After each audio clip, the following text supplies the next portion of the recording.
Exclusive, Paulo, walang kupas at sobrang seryoso na sa relasyon kay Kimi.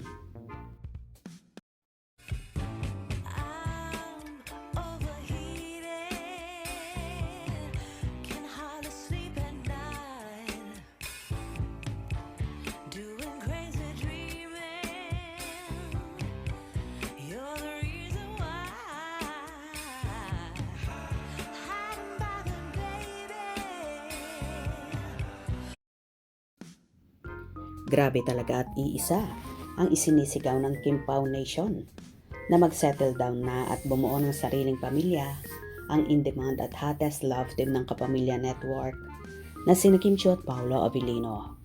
Nababanaag kasi ng kanilang tagahanga na tila ito na ang tamang pagkakataon at panahon para sila'y bumuo ng sariling pamilya, lalo pat hindi na bumabata ang dalawa. Si Kimi na dapat sa estado niya ngayon ng buhay ay asikasuhin na niya at paglaanan ng panahon ang pagkakaroon ng sariling anak. Ang isa sa matagal nang pinapangarap ng mga supporters ni Kimi at ito na nga daw ang tamang panahon. Hindi na nga matatawaran ang lakas ng hatak ng tambalang Kim Chiu at Paolo Abilino o mas kilala bilang Kim Pao. Isang pangyayari ang nagdulot ng malawakang kagalakan at matinding emosyon sa mga solid fans ng Kim Pao Forever. Sa isang iglap tila umamin na sa buong mundo ang dalawa sa lalim ng kanilang espesyal na relasyon. Ang venue ay literal na dumadagundong sa sigawan at palakpakan ng libo-libong taga-suporta. Ito na raw ang pinakamasayang Pasko para sa marami, lalo na sa mga senior fans na matagal nang umaasa at nagdarasal na magkatuluyan ang dalawa. Ang pangarap ng Kim Pao fans na makita sila mag-settle down at bumuo ng masayang pamilya ay tila unti-unti nang nagkakatotoo. Sa pananaw ng madla, wala nang rason para magpigil pa. Sabi nga, financially stable na sila. Kaya ang kulang na lang ay ang basbas ng tadhana at ang formal na pagpapakasal. Ngunit sa gitna ng matatamis na ganap at mga pag-asa, ay masalimuot na kwento sa likod ng mga ngiti ni Chinita Princess. Isang kwento ng sakripisyo, pagtitiwala at matinding pagsubok. Kitang-kita sa bawat pagkilos at pagtingin ni Paolo Abilino ang pagkaseryoso niya kay Kim.